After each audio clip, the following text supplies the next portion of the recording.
अस्सलाम वालेकुम। आज हमारी केस नंबर 2 है, तो चलते हैं अपनी केस की तरफ।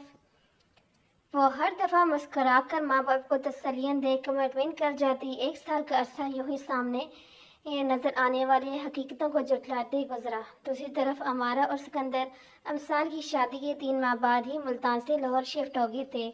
दोनों घरों में आना जाना, मिलना मिलाना सब गए दिनों की बातें हो गई थी। अमारा और सिकंदर ने तो किसी किस्म की फैमिली फंक्शन में शिरकत भी मसरूफियत की बिना पर तक कर दी हुई थी। कभी किसी जगह फौतगी वगैरह पर भी दोनों बहनों का आमना सामना हो जाता तो एक दूसरे से सलाम भी नजरें चुराते हुए ले जाता। अल्मास का वीज़ा आ गया था। वो बच्चों समेत मियाँ के पास जाने की तैयारियों में थी। अमसाल के घर फ़ोन किया मगर हर दफ़ा मुलाजिम उठाकर कोई ना कोई बहाना बना देते। फिर खुद ही 2 दिन बाद आ गई। आम ससुर था जिसका रंग उड़कर बदरंग हो चुका था। पैरों में आम सी, घर में पहनने जाने वाली चप्पल, चेहरे पर बेरौनकी और आंखों में दुनिया भर की वीरानी। साइदा ने बेख्तियार रोते हुए उसे गले से लगा लिया। ये कि अपनी हालत बना ली हुई है। किसने माँ से नजरें चुराई। मुझे अपना कोई जोड़ा दे दें या अनमास आपा का कोई पुराना जोड़ा पड़ा हो तो वो दे दें। मैं अब्बू के घर आने से पहले बदल लेती हूँ। आप भी इनको कुछ मत बताइएगा। असल में फरीद की अम्मा ने मुझे आने की इजाज़त दी तो मैंने जल्दी में कपड़े भी ना बदले कि कहीं फिर वो अपना फैसला ना बदल लें। कभी कभी वो बहुत सख्त रवैया अपना लेती हैं। वो एक रास में बोल रही थी और साइदा की आंखों में आंसू फल फल बह रहे थे। मुझे पता था तुम वहाँ खुश नहीं हो। साइदा हजकियों के दरमियान बोली। तमसाल ने तेजी से इनके होठों पर अपना हाथ हाथ रख दिया। ना अम्मी प्लीज़ ऐसा ना बोले। मेरे इतने अरसे की मेहनत और पानी फिर जाएगा। अम्मी मेरी सांस को मेरी मंगनी का इल्म नहीं है। अगर भंग भी पड़ी ना तो मेरी नेक नामी पर दब्बा लग जाएगा। और यकीन माने मैं खुश हूँ, सबको खुश रखने की पूरी कोशिश भी करती हूँ मगर वो लोग फिर भी नाराज़ ही रहते हैं। असल में जो इनका मतलब था वो पूरा करने में मैंने इनकार कर दिया, इसलिए नाराज़ होकर फरीद ने दूसरी शादी कर ली। मगर आप फिक्र न करें, थोड़ा गुस्से वाले हैं, कभी कभी हाथ उठा लेते हैं मगर दिल का बुरा नहीं। वो तो जैसे बहुत अरसे बाद बैठी तो दिल का सारा गुबार निकाल कर उठी मगर दरवाजे के करीब को खड़ा लहरा कर गिरा था। वो अमसार का बाप था। इस दिन इनको पहला हार्ट अटैक आया था। अलमास का जाना फिलहाल मतलबी हो गया था। सबकी तवज्जो एजाज की तरफ हो गई थी जो एक दिन में ही बूढ़े हो गए थे। कुछ बेहतर होकर घर आए और फरीद के बाप जो कि इनका अपना दोस्त रहा था अपनी बेटी का कसूर जानना चाहा तो मालूम हुआ फरीद चाहता था कि अमसाल अपने बाप की जायदाद में अपना हिस्सा तलब करे, जिसको सुनते ही अलमास ने कतई इनकार कर दिया। इसके इनकार का मजा चखाने के लिए अपनी गर्लफ्रेंड से शादी कर ली थी और अब इस घर में अमसाल की हैसियत नौकरों से ज्यादा न थी। और ये सब अमसाल के इनकार का नतीजा था। अगर अच्छी बीवी साबित होती तो भला फरीद को क्या पड़ी थी दूसरी शादी करने की। ऊपर से शादी को 1.25 साल होने को आया है, अभी तक अमसाल की जानब से कोई खुशखबरी नहीं मिली थी, जबकि दूसरी बीवी से फरीद को आते ही अच्छी खबरें मिली थी। अमसाल की सास ससुर ने रात को फ़ोन पर एजाज और साइदा को इनकी बेटी की नालायकियां गनवाई और दिन चढ़ते ही फरीद की तरफ से रजिस्टर से तलाक वसूल हो गई। जिस बाप को हजाज ने बड़ी खुशी से शुरू किया था बाप को, वो इनकी बेटी ने अपना खून देकर लिखा था और यूं खामोशी से ख़त्म हो गया। अलमास अमेरिका चली गई। टीपू अपनी पढ़ाई में सर दर्द कर दिया और बेजना खामोश होगी और अमसाल सारी हिम्मतें वजनू करके अपने माँ बाप को संभालने लगी। कभी कभी सबसे छुप कर रो भी लेती। एक दिन अम्मी से बोली, क्या मैं नौकरी करके किसी हॉस्टल में रह लूँ। इसकी इद्दत पूरी हुई थी, महीने गुजर चुका था। साइदा इसकी बात पर हक्का बक्का रहेगी। ऐसी बात तो क्योंकि तुमने, वो बेबसी से माँ की तरफ देखते हुए बोली। असल में लोगों को यही समझते होंगे कि मेरे जैसी लापरवाह और माहिर सी लड़की की शादी अगर टूटी है तो इसमें मेरा ही कसूर होगा। मुझे संजीदगी से रिश्ते निभाने आए ही नहीं होंगे, इसलिए अगर मैं हॉस्टल में रहूंगी तो किसी को क्या पता चलेगा। लोग पूछें तो कह देना करना के ससुराल में है। साजिदा ने अपनी बेटी की शक्ल देखी, जिसको शादी से पहले अंडा तक उबालना ना आता था, जिसने अपने कपड़े तक न कभी खुद धोए थे ना इस्त्री किए थे, जो खाना भी माँ से निकलवा कर खाती थी। आज सारी घर की सफाई वो दिन उगने से पहले कर देती थी। माँ बाप बहू के कपड़े धोने और इस्त्री करने के बाद इनके कमरे में तैयार मिलते। खाना तीनों वक्त का एन टाइम पर ताज़ा गरम गरम मिलता। वह सर से पाँव तक बदल गई थी।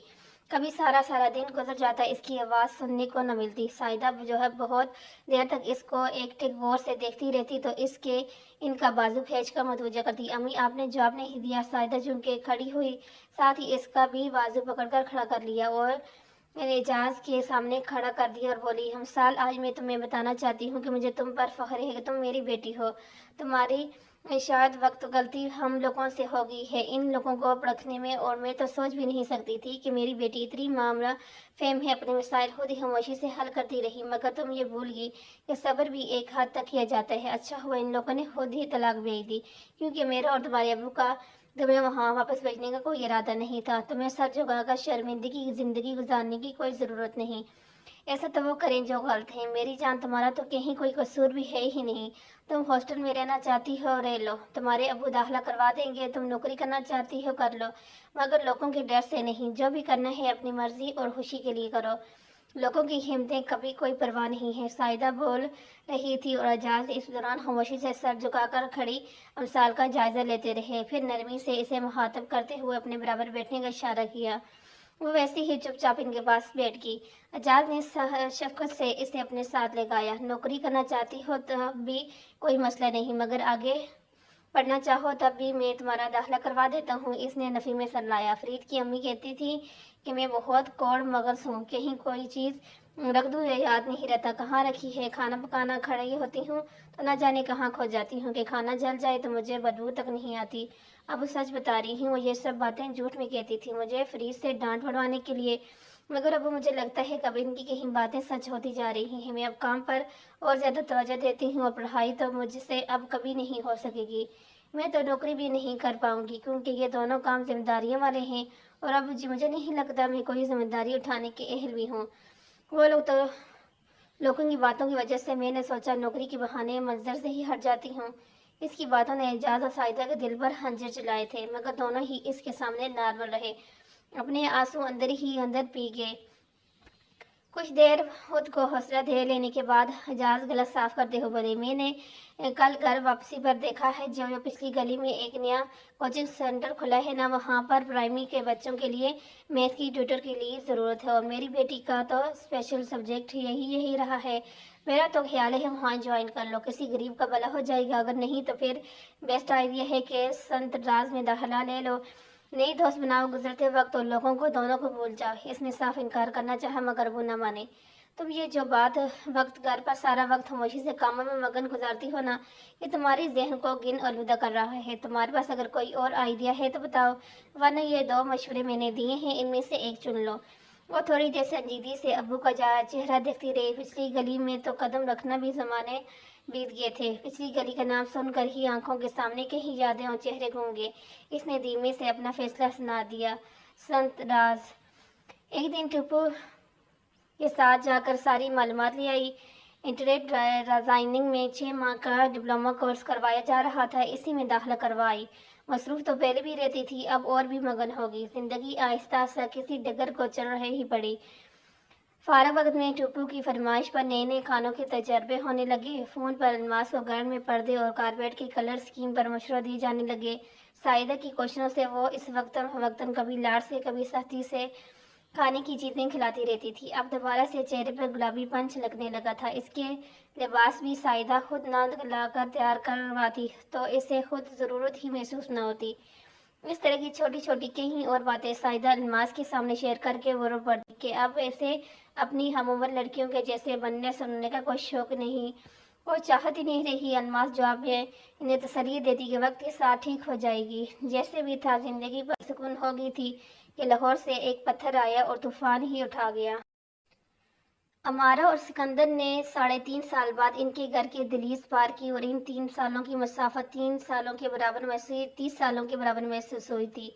آتے ہی انہوں نے سیدھے لفظوں میں کہا، اعجاز بھائی، ہمارے بیٹے کی امانت آپ کے گھر تھی جو غلطی سے آپ نے غلط پتے پر بھیج دی۔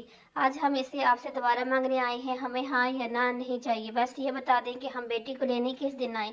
ان لوگوں کی اعلیٰ ظفری پر اعجاز کی آنکھوں میں آنسو ہوں گے۔ سائدہ تو جیسے پھر سے دنیا میں آ گئی تھی۔ الماس، ٹپو، سمرہ اور واصف کی تو جیسے عید ہو گئی تھی، مگر امسال نے نہ سنا تو ہتھے سے اکڑ گئی۔ اس کا اس رشتے سے صفا چٹ انکار، سب کی منتوں سے بھی نہ بدلا، لاڈ پیار سے سمجھانے سے ڈانٹنے سے، پر اس پر کسی چیز کا کوئی اثر نہ ہوا۔ وہ نرم ہوا پیار کرنے والی امسال ضدی اور ہر درم ہو گئی۔ اس کی فکر نے انہی دنوں اعجاز کا ICU کا دوسرا چکر لگوا لیا اور کسی کے آگے نہ ہارنے والی امثال باپ کے پیار کے آگے ہار مان گئی۔ اپنی برادری اور خاندان کے لوگوں کی موجودگی میں امانت اپنے اصل حقدار کو مل گئی۔ جہاں کا ٹکڑا تھا آخر وہیں آ گیا، مگر وہ دونوں ایک دوسرے کے لیے اجنبی ثابت ہوئے۔ امثال نے شادی والے روز کپڑے تو پہن لیے مگر میک اپ کروانے سے انکار کر دیا۔ مہندی تک نہ لگوائی تو دوسری طرف بھی ساری فیملی ہو بن ٹن کر روب سے آئی، سوائے اس کے جس کا نکاح تھا۔ ابسام نے نہ گلے میں مالا پہنی، نہ ہی سوٹ یا جوتے پہنے، وہی کئی دفعوں کا پہنا ہوا سادہ سا شلوار سوٹ پہن کر نکاح پڑھوایا گیا۔ امثال کی کانوں تک کے ہی جملے پہنچے۔ کسی نے کہا لگتا نہیں کہ ابسام اپنی رضامندی سے آیا ہے۔ کوئی بولی ارے تم نے دیکھا وہ کتنا سنجیدہ اور چپ بیٹھا تھا، پر ایک فکرہ اس کی دور و نزدیک کی تقریباً ہر کزن نے آ کر اس سے کہا ہائے اللہ امثال تمہارا دلہا تو اتنا صبر اور باوقار لگ رہا ہے۔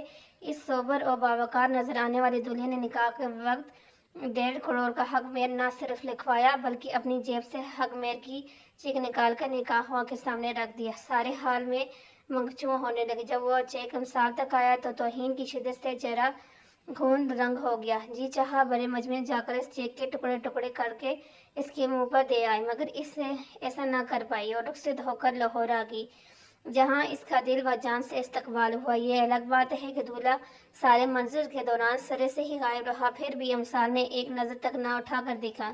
گھر پر مہمان نہ ہونے کے برابر ہی آئے تھے، ورنہ زیادہ حال سے ہی چلے گئے تھے، اور جو مہمان تھے وہ بھی نیچے ہی سما گئے۔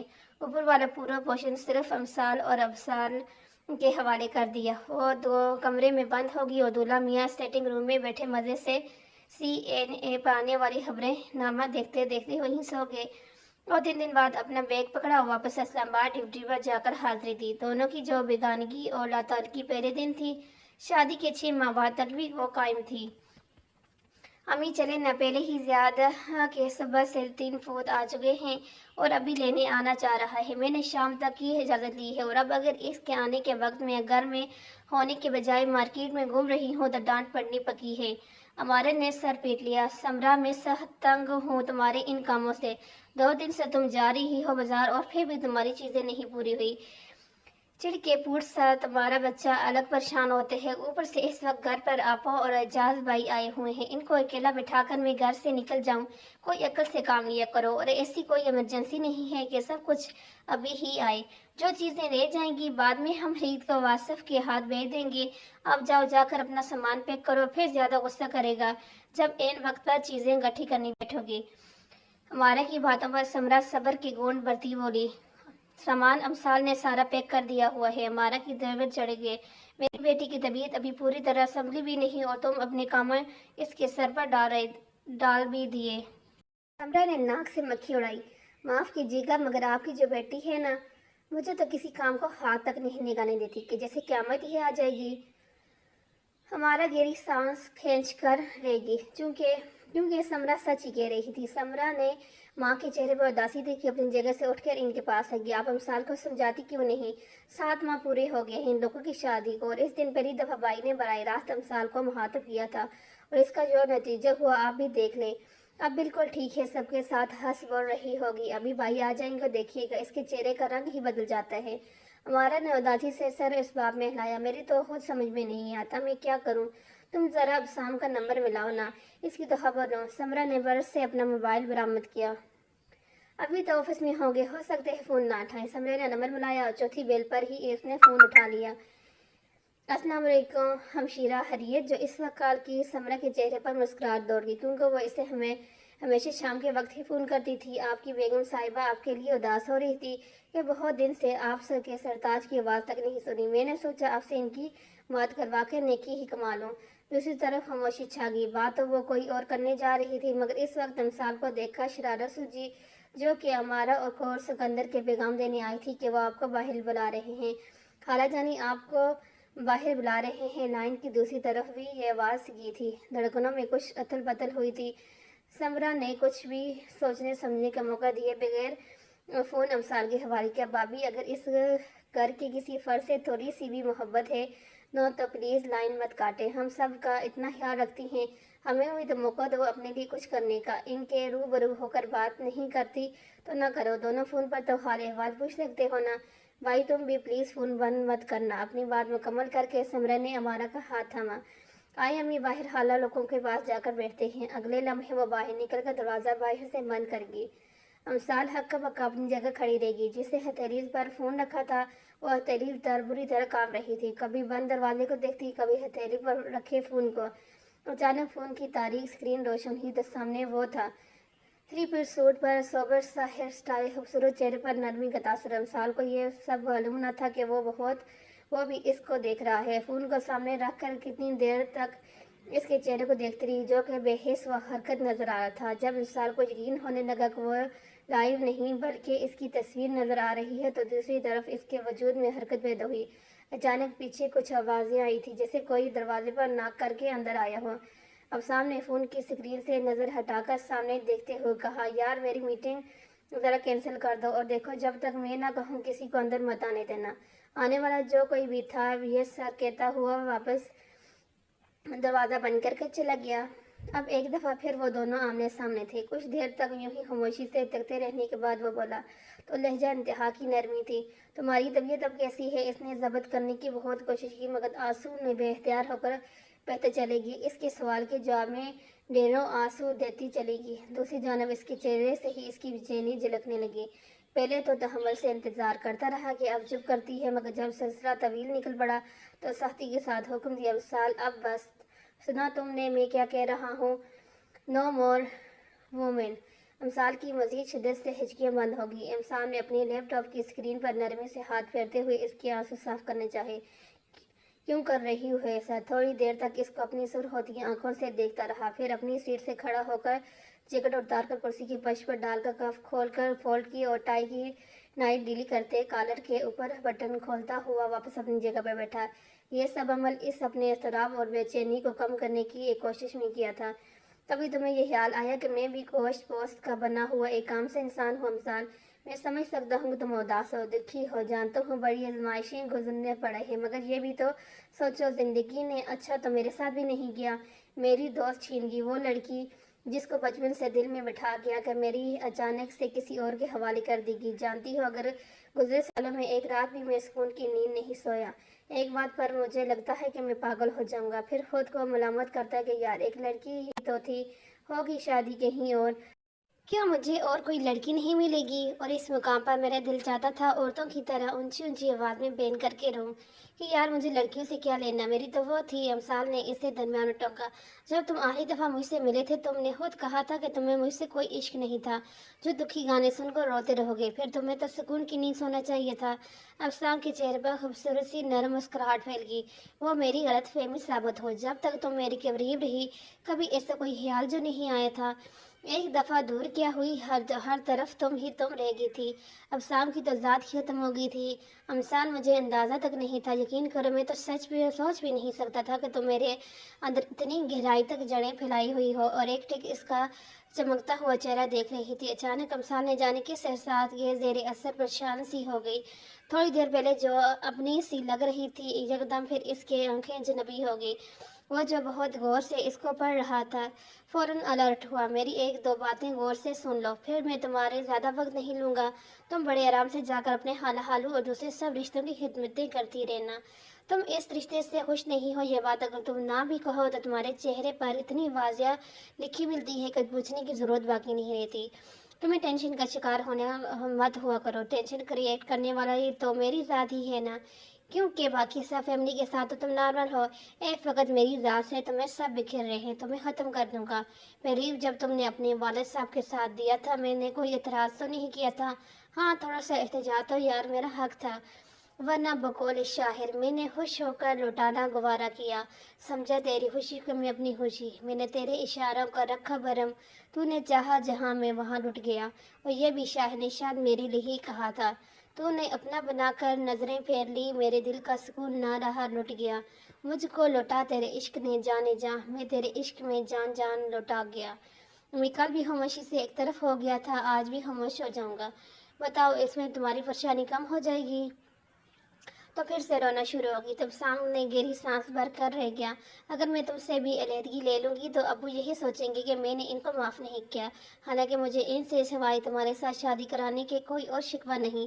अगर मुझे ज़रा भी इल्म होता कि ये मेरी शादी तुमसे करवा देंगे तो मैं कभी फ्री से अलहदगी ना लेती। मैं इसके पैर पड़ जाती, किसी भी तरह इसको मना लेती कि अपनी चार दीवारी में रहने दे। ना रखता वो मुझसे कोई ताल्लुक, बदले में हफ्ते में एक दफ़ा हाथ उठाने के बजाय रोज़ मार लेता। मगर फिर भी इस ज़िंदगी की जिल्लत इस मौजूदा ज़िंदगी से कम ही होती। अब तो मैं अपने आप से भी आंख मिलाने के काबिल नहीं रही। वो इस दोनों के दरमियान हिस्से में उंगली फेर रहा था। बड़े ठहरे और सह लहजे में शुरू हुआ, ये सारी बकवास करने के बजाय तुम एक ही दफ़ा मुझे गोली क्यों नहीं मार देती हो, या यूं कहो कि मैं खुद ही अपने आप को शूट करके तुम्हारी परेशानी दूर कर दूं।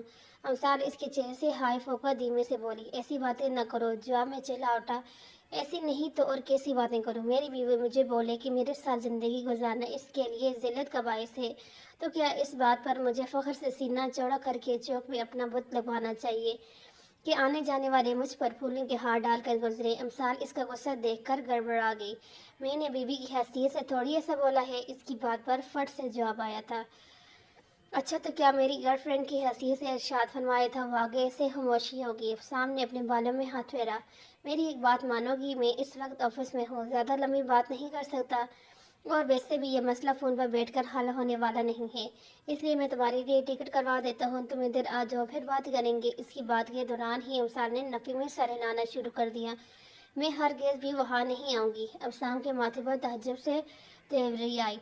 पूछ सकता हूँ क्यों नहीं? इसने फिर नफ़ी में सर हिलाया तो वह नरम हो गया। तुम्हें इल्म है कि सारी फैमिली को हम दोनों की वजह से कितनी टेंशन है, और तुम्हें लगता है कि एजाज मामू की सेहत स्ट्रेस बर्दाश्त कर सकती है? और दरमियान में चिल्लाकर कदरे ऊंची आवाज़ में बोली, ये भी अच्छा तरीका है, एजाज मामू की सेहत दिखाकर निकाह नामे पर साइंस करवा ले।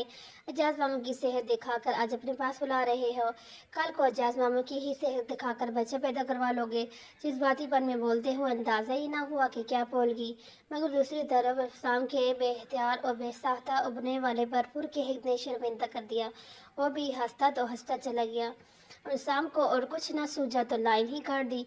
अब ऐसी भी कोई बात नहीं होती कि दांत ही अंदर ना हो। फ़ोन पर कॉल आ रही थी, मगर इसने कॉल उठाने के बजाय फ़ोन बेड पर फेंक दिया और खुद बड़बड़ाते हुए उंगली चढ़ाने लगी।